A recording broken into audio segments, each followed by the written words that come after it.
இன்று நாம் தரம் 8 பகுதி 2 இருக்கின்ற 9ஆம் பாடமான உடற்தொகுதிகளை மனித உடற்தொகுதிகளை பற்றி பார்ப்போம். அப்போ உங்களுக்கு தெரியும், மனிதன் எங்களுடைய உடம்பானது பல்வேறு உடற்தொகுதிகளாக ஆக்கப்பட்டிருக்கு. ஒன்று சமிபாட்டு தொகுதி, சுவாச தொகுதி, கழிவு தொகுதி, இனப்பெருக்க தொகுதி, வன்கூட்டு தொகுதி, இந்த மாதிரி பல்வேறு தொகுதிகளால் ஆக்கப்பட்டதுதான் மனிதன் உடல். உங்களுக்கு தெரியும், நாங்கள் ஒரு உயிர் அங்கி என்பது வயதில் எங்களுடைய உடல் உடலின் கட்டமைப்பு தொழில்பாட்டாளராக களம்தான். இந்த களத்துல பல்வேறு உயிர் செயற்பாடுகள் நடைபெறும். இந்த உயிர் செயற்பாடுகளுக்கு ஒரு உதாரணமா நாங்கள் எடுப்போம் சுவாசம். அப்ப மனிதனுடைய ஒரு உயிரங்கி, மனிதன் என்ற உயிரங்கியின் அடிப்படை கட்டமைப்பாளர் களம். கட்டமைப்பாளர்னா நம்மட உடம்பு என்னத்தால் உருவாக்கப்பட்டிருக்கு? களங்களால் உருவாக்கப்பட்டிருக்கு. இதில் உயிர் ரசாயன தாக்கங்கள் நடைபெற்ற வண்ணம் இருக்கு. ஒரு உயிர் ரசாயன தாக்கம் தான் என்ன? சுவாசம்.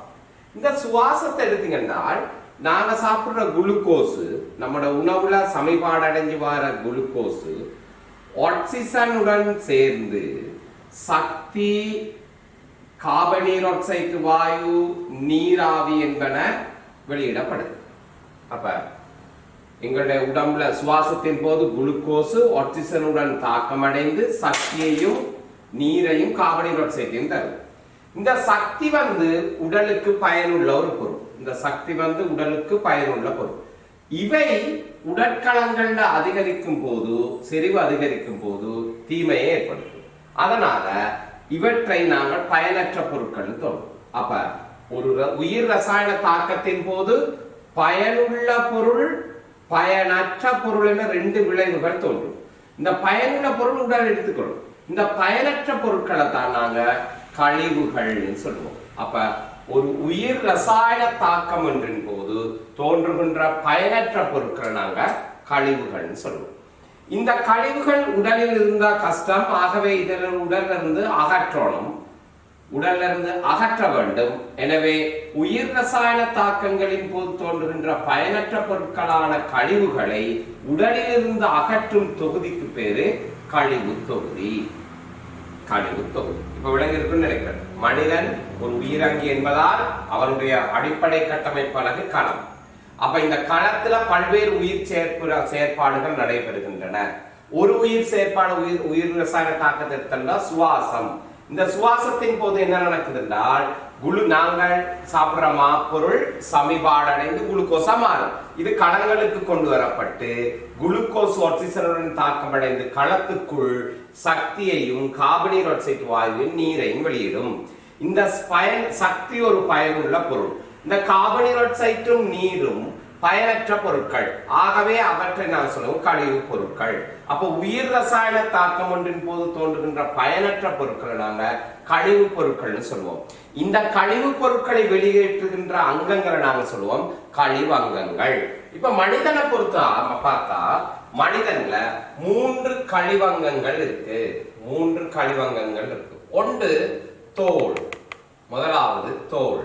இரண்டாவது சுவாச பை, மூன்றாவது சிறுநீரக தொகுதி. இப்ப இந்த 3 கழிவாற்றும் அங்கங்கள் மனிதனுடைய உடம்புல இருக்கு. அப்ப ஒன்று தோல், அது வெளியேற்ற கழிவுக்கு பேர் பிள்ளைகள் வியர்வை. நம்மட உடம்புல வார இந்த வியர்வை தோளால் வெளியேற்றுகின்ற கழிவு கட்டுறது. அடுத்தது சுவாச பை வெளியேற்ற வழி வெளிச்சுவாச வழி. வெளிச்சுவாச வழி எப்படின்னா, நாங்க இது உச்சுவாச வழி, உள்ளெடுத்த வழியை நீங்க வெளியிடுறப்ப அதுதான் வெளி சுவாச வழி. சிறுநீரகத்துல வெளியிடுற கழிவுக்கு பேர் சிறுநீர். சிறுநீருக்கு வெளியிடுற பேர் சிறுநீர். இந்த வெளிச்சுவாச வழியில நீங்க பாத்தீங்கன்னா இந்த வியர்வையில நீரும் சோடியம் குளோரைடும் உப்பும் இருக்கும். நீர் சக உப்பு கழிவாக வெளியேற்றப்படும். வெளிச்சுவாச வழியில நீராவியும் கார்பனீர் ஆக்சைடும் வெளியிடப்படும். சிறுநீர்ல நீர், உப்பு, யூரிக் அமிலம் போன்ற பதார்த்தங்கள் வெளியிடப்படும். இப்ப உங்களுக்கு நல்ல ஞாபகம், நம்மட மனித உடலில் 3 விதமான கழிவாற்றும் உறுப்புகள் இருக்கு. ஒன்று தோல், சுவாசப்பை, சிறுநீரகம். தோல்ல வெளியேற கழிவுக்கு பேர் வியர்வை. அதுல இருக்கிற கழிவு நீரும் உப்பு. நீரும் உப்புனா பெரும்பாலும் சோடியம் குளோரைட் தான் இருக்கும். சுவாசப்பைங்கிற கழிவங்கம் வெளியேற்ற கழிவுட பேர் வெளிச்சுவாச வழி. அதுல நீரும் கார்பனீர் ஆக்சைடும் ஆவி நிலையில இருக்கும். அப்ப நீராவியும் கார்பனீர் ஆக்சைடு வாயுவும் இருக்கும்.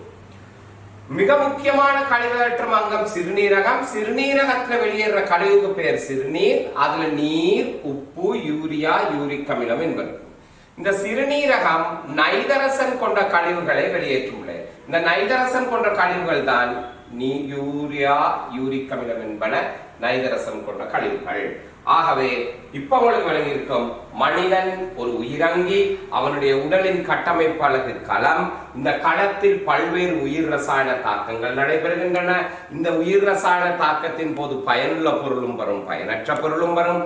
உயிர் ரசாயன தாக்கம் ஒன்றுக்கு உதாரணம் தான் நாங்க பார்க்கணும், சுவாசம். சுவாசம் என்பது களச்சுக்குள்ள நடக்கும்.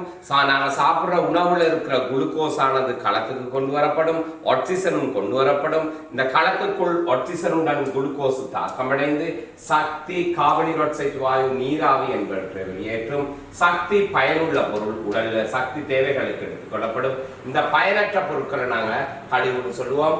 ஆகவே ஒரு உயிரங்கியில் உயிர் ரசாயன தாக்கங்களின் போது தோன்றுகின்ற பயனற்ற பொருட்களை நாங்க கழிவுன்னு சொல்லுவோம். இந்த பயனற்ற கழிவுகளை உடலிலிருந்து வெளியேற்றும் அங்கங்களை நாங்க கழிவு தொகுதின்னு சொல்லுவோம். இந்த கழிவு தொகுதியை பொறுத்தவரை மனிதன்ல 3 விதமான கழிவு தொகுதிகள் இருக்கு. ஒன்று தோல், சுவாசப்பை, சிறுநீர். தோல்ல வெளியேறது வியர்வை. அங்கு உப்பும் நீரும் கழிவுகளாக இருக்கும். சுவாசப்பையில வெளிச்சுவாச வழியை தான் நாங்க கழிவுன்னு சொல்லுவோம். அந்த கழிவுக்குள்ள நீராவியும் கார்பனீர் ஆக்சைடு வாயுவும் இருக்கும். சிறுநீரக தொகுதியில கழிவு சிறுநீர். அங்க நீர், உப்பு, யூரியா, யூரிக் அமிலம் என்பன கழிவுகளாக இருக்கும். எனவே மனிதனுடைய கழிவகற்றும் அங்கங்கள் இது 3 இருக்கு. இப்ப பார்க்கும் பிள்ளைகள் நாங்க மனிதனின் சிறுநீரக தொகுதியை பார்க்க போறோம். அப்ப மனிதன் சிறுநீரக தொகுதி தான் மனிதனில் இருக்கின்ற பிரதான கழிவகற்றும் நம்ம சொன்னேன். ஏன்றால் நைதரசன் கழிவுகளை பெருமளவில் வெளியேற்றுவது மனிதனின் சிறுநீரக தொகுதி. முதல் பார்ப்போம் மனிதனின் சிறுநீரக தொகுதியில அமைப்பு எப்படி. முதல்ல 2 சிறுநீரகங்கள் இருக்கும். இதுல ஒரு மனித அங்கத்தை பார்க்கும் நேரம் இப்படி திரும்பி தான் பார்க்கணும். ஆக இது இடது பக்கம். ஆகவே இது இடது சிறுநீரகம். அப்ப இது வலது சிறுநீரகம். இது சிறுநீர் பை. இது சிறுநீர் வழி. இது சிறுநீர் குழாய்கள். இந்த சிறுநீரகங்களுக்கு குருதியை வழங்குகிறது. ஆகவே இது சிறுநீரக நாடி. சிறுநீரகத்திலிருந்து குருதியை கொண்டு போறது சிறுநீரக நாடி. அப்ப இவ்வளவுதான். அப்ப ஒரு மனிதன் எடுத்தீங்கன்னா மனிதன் சிறுநீரக தொகுதியில கட்டமைப்பு இது. அப்ப இடது பக்கம் இருக்கிறது இடது சிறுநீரகம், வலது பக்கம் இருக்கிறது வலது சிறுநீரகம். சிறுநீர் பை, சிறுநீர் வழி, சிறுநீர் கான்கள். குருதியை வழங்குறது சிறுநீரக நாடி, குருதியை எடுத்துட்டு போறது சிறுநீரக நாடி. இப்ப நாங்க பார்ப்போம் மனிதனுடைய சிறுநீரக தொகுதியில சிறுநீர் தொகுதியில பகுதிகள் தான் இது. அப்ப இந்த படத்தை நீங்க கட்டாயம் பேரிட தெரிஞ்சுக்கணும். இப்ப நாங்க பார்ப்போம் மனிதனுடைய சிறுநீரகத்துல அமைவிடம் எங்கண்டா, இது மனிதனுடைய வயிற்றுப்புறம், இது மனிதனுடைய முதுகுப்புறம். முதுகுப்புறத்துல நீங்க இடுப்புல இப்படி கைய வச்சுக்கின்றால் இந்த பெருவிரல் சந்திக்கிற இடத்துல இருக்கிறது தான் இந்த மனிதனுடைய சிறுநீரகம். அப்ப மனிதனுடைய சிறுநீரகம் வயிற்றுப்புறத்துல இருக்கும், முதுகுப்புறத்துல இருக்கும். அப்ப முள்ளந்தண்டை பாத்தீங்கன்னா முள்ளந்தண்டு இப்படி இப்படி இருக்க, முள்ளந்தண்டு கோர்வை இப்படி இருக்க, இந்த முள்ளந்தண்டு கோர்வைக்கு இருபுறமும் இப்படி இருக்கும். இதுல ஈரல் இந்த பக்கம் இருக்கிறனால இது கொஞ்சம் என்ன செஞ்சிருக்குமா, இடது சிறுநீரகம் கொஞ்சம் பணிவா இருக்கும். இந்த சிறுநீரகம் கொஞ்சம் பணிவா இருக்கும். இந்த இடத்துல ஈரல் வந்து அமையறனால அப்ப மனிதனுடைய சிறுநீரகத்தை எடுத்தீங்கன்றால் அது அவரை வித்து வடிவமுடையது. அதுல நீளம் 13 சென்டிமீட்டர், அகலம் 6 சென்டிமீட்டர். இது வளர்ந்த ஒருத்தருடைய. அப்ப மனிதனுடைய சிறுநீரக தொகுதி எடுத்தீங்கன்றால் மனிதனுடைய சிறுநீரக தொகுதியில இருக்கின்ற இடது பக்கம் இருக்கிறது இடது சிறுநீரகம், வலது பக்கம் இருக்கிறது வலது சிறுநீரகம். சிறுநீர் பை, இதுல தான் சிறுநீர் தற்காலிகமாக சேர்க்கப்படும். அந்த சிறுநீரகங்களில் இருந்து வடிகட்டப்பட்ட சிறுநீரை கொண்டு வரது சிறுநீர் கான். சிறுநீர் தொகுதிக்கு சிறுநீரகங்களுக்கு குருதியை வழங்குறது சிறுநீரக நாடி. சிறுநீரகங்களிலிருந்து குருதியை கொண்டு போறது சிறுநீரக நாளம். அமைவிடம் முதுகுப்புறமாக, முள்ளந்தண்டுகளுக்கு இருபுறமாக அமைந்திருக்கும். ஈரல் இந்த இடத்துல இருக்கிறனால இந்த சிறுநீரகம் சற்று கீழாக இருக்கும். அதோட ஒரு வளர்ந்த ஒருத்தருடைய சிறுநீரகத்தை எடுத்தால் அவர் யாருடையும் சிறுநீரகம் அவரை வித்துடையது. வளர்ந்த ஒருவருடைய சிறுநீரகத்துல நீளம் 13 சென்டிமீட்டர், அகலம் 6 சென்டிமீட்டராக இருக்கும். இதுதான் மனிதனுடைய சிறுநீரக தொகுதியினுடைய கட்டமைப்பு. இப்ப பாப்போம், மனிதனுடைய சிறுநீரகம் நாம் பிள்ளைகள் படிச்சோம். என்ன வடிவம்? அவரை வித்து வடிவம் உடையதுன்னு படிச்சோம். இதை நெடுக்கு வெட்டு முகமாக வெட்டினால் அந்த தோற்றம் இப்படிதான் இருக்கும். அதுல 3 பிரதான பகுதி இருக்கும். ஒன்று மேற்பட்டை இருக்கும். இது மேற்பட்டை. இது நாங்க சொல்லுவோம் மைய விளையம். இத சொல்லுவோம் சிறுநீரக இடுப்பு. சிறுநீரக இடுப்பு. அப்ப ரெட் கலர்ல இருக்கிறது குருதிய வழங்குறது. அப்ப சிறுநீரக நாடி. குருதியை வெளியே கொண்டு போறது பேர் சிறுநீரக நாடி.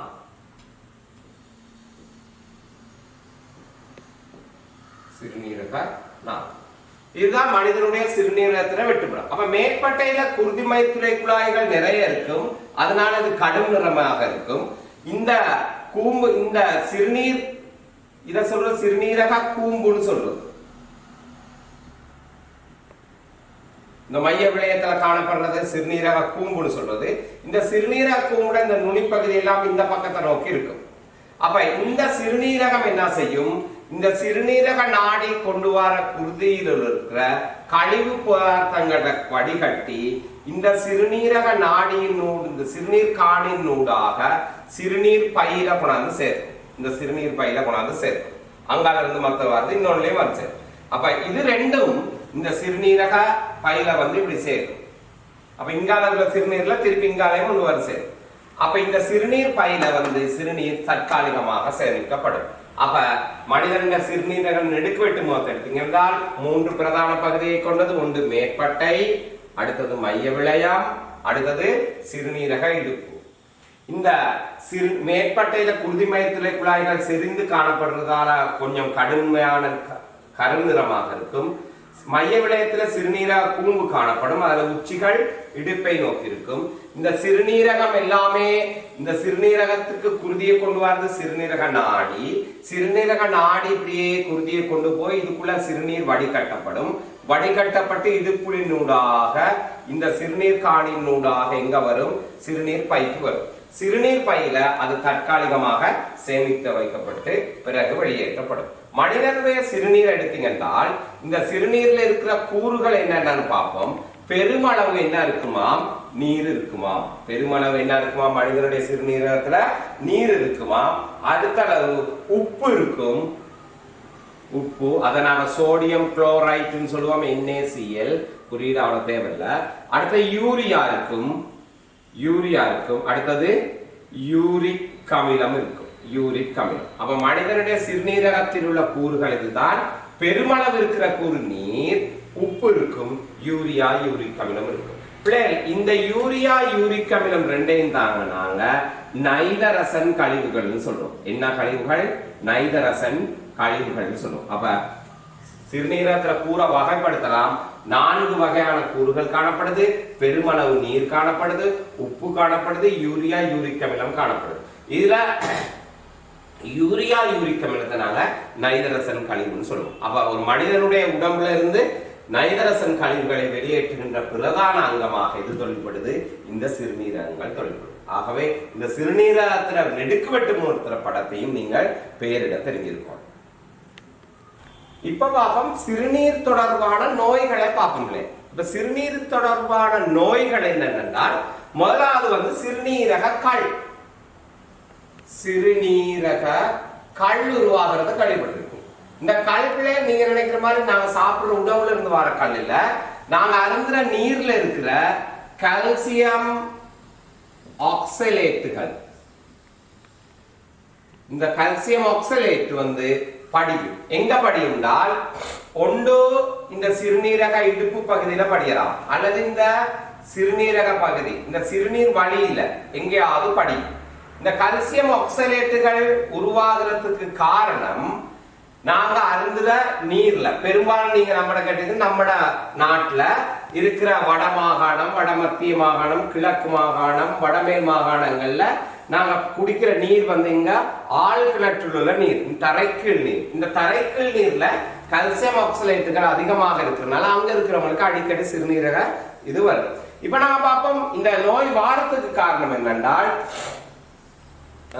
ஒன்று நீர் அருந்துதலை குறைந்த அளவு நீர் அருந்துறது. நாங்க பெரும்பாலும் பழகி இருக்கிறோம், சிலர் நிறைய நீர் அருந்துவாங்க, சிலர் கொஞ்சம் நீர் அருந்துவாங்க. அப்ப நீர் அருந்துறது குறையும். அடுத்து அடிக்கடி உப்பு வகைகளை சாப்பிடுறது. அடுத்தது சிறுநீரக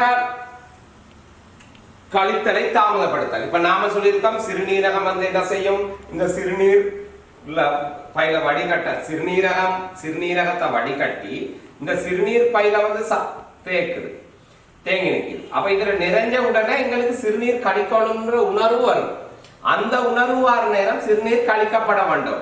சில நேரம் சிலர் அப்படியே இத தாமதப்படுத்துறதுனால இதுல கால்சியம் ஆக்சலேட்டுகள் படிந்து கற்கள் உருவாகலாம். இவ்வாறு கற்கள் உருவாகினால் இந்த கற்களை சிறுநீரக இந்த கற்கள் உருவானால் இந்த சிறுநீரகம் தன்னை தொழிலை செய்யாது. சிறுநீரகத்துல தொழில் சிறுநீரை வடிகட்டல், அந்த தொழிலை செய்யாது. ஆகவே அது என்ன நடக்கும், சிறுநீரகம் செயலிழந்து போகும். அதனால சிறுநீரக செயலிழப்புன்னு சொல்லுவோம். ஆகவே சிறுநீர் ஒன்று போதிய அளவு நீர் அருந்தாமை, இரண்டாவது அடிக்கடி உப்பு வகைகளை சாப்பிடுறது, மூணாவது சிறுநீர் கழித்தலை தாமதப்படுத்தல் போன்ற காரணிகளால் சிறுநீர் கற்கள் உருவாகுது. சிறுநீர் கட்டு உருவாகிறதுக்கு பிரதான காரணம் இங்க நாங்க அருந்துற நீர்ல இருக்கிற கால்சியம் ஆக்சலேட்டுகள் படிகிறலாம். அடுத்தது பாப்போம் சிறுநீரக செயலிழப்புக்கு காரணம் சிறுநீரக செயலிழப்பு நடக்கும். அப்ப சிறுநீரக செயலிழப்புன்னா என்ன, இந்த சிறுநீரகம் தொடர்ந்து சிறுநீர வடிகட்ட முடியாம போறதுதான் சிறுநீரக செயலிழப்பு. இந்த சிறுநீரக செயலிழப்புக்கு காரணம் பிள்ளைகள் பார உலோகங்கள் இருக்கு. பார உலோகங்கள் உதாரணமாக நாங்க ஆசனி, கடமியம், ரசம் போன்ற உலோகங்கள் நீங்க பெரிய வகுப்புல படிப்பீங்க. இந்த உலோகங்கள் இவையெல்லாம் பார உலோகங்கள் எனப்படும். இந்த பார உலோகங்கள் நாங்க எங்க இருக்குது, இப்ப எங்களுடைய நாட்டுல அதிக அளவு சிறுநீரக நோயாளிகள் வருது வடமத்திய மாகாணம். ஏன் வடமத்திய மாகாணத்துல வருது, அங்க இருக்கிறவங்க நிறைய என்ன விவசாய நிலங்கள் தான் இருக்கு. அப்ப விவசாய நிலங்களுக்கு நாங்க கிருமி நாசினி போடுவோம், அடுத்த களை நாசினி போடுவோம், உரம் போடுவோம். இது எல்லாத்துலயும் இந்த பார உலோகங்கள் இருக்கும். இந்த பார உலோகங்கள் அப்படியே என்ன செய்யும், விவசாய நிலங்களிலிருந்து மழை காலங்களில் அடித்துக் கொண்டு குடிநீர் குளங்கள் கிணறுகளுக்கு சேரும். அந்த நீரை நாங்கள் அருந்துற நேரம் அந்த பார உலோகங்கள் எங்கள் உடம்புக்கு போய் இந்த சிறுநீரகத்துல அடைப்புகளை உருவாக்கி சிறுநீரகத்தை என்ன செய்யணும், செயலிழக்க வைக்கும். ஆகவே இதை நாங்க என்னன்னு சொல்லுவோம், சிறுநீரக செயலிழப்புன்னு சொல்லுவோம். அப்ப பாப்போம் இந்த சிறுநீரக செயலிழப்புக்கு என்ன காரணங்கள்னு பார்ப்போம். ஒன்று, நீண்ட கால நீரழிவு நோய் இருந்தாலும் சிறுநீரக நோய் வரும். நீரழிவு நோய்னா என்ன, மனிதன் குருதியில் இருக்கிற வேண்டிய குளுக்கோஸ் அளவை விட கூடி காணப்படுறது நாங்க நீரிழிவு நோய்னு சொல்லுவோம். அடுத்தது ஏதோ ஒரு காரணமாக ஏதோ ஒரு நோய்க்கு தொடர்ந்து மருந்துகள் எடுத்திருந்தா நீங்க நான் பார்ப்போம். சிலருக்கு இப்ப நீரிழிவு நோய் இருக்கிறவங்க சிலர் 40 வயசுல இருந்து 60-70 வயசு வரை தொடர்ந்து மருந்து எடுப்பாங்க. இந்த மருந்துகள் ஒரு குறிக்கப்பட்ட மருந்து தொடர்ந்து எடுக்கிறனாலையும் சிறுநீரகம் என்ன செய்யுமா, செயலிழக்குமா. அடுத்தது புகைத்தலும் மதுபானம். இது உங்களுக்கு சொல்ல விளங்கப்படுத்த தேவையில்லையே.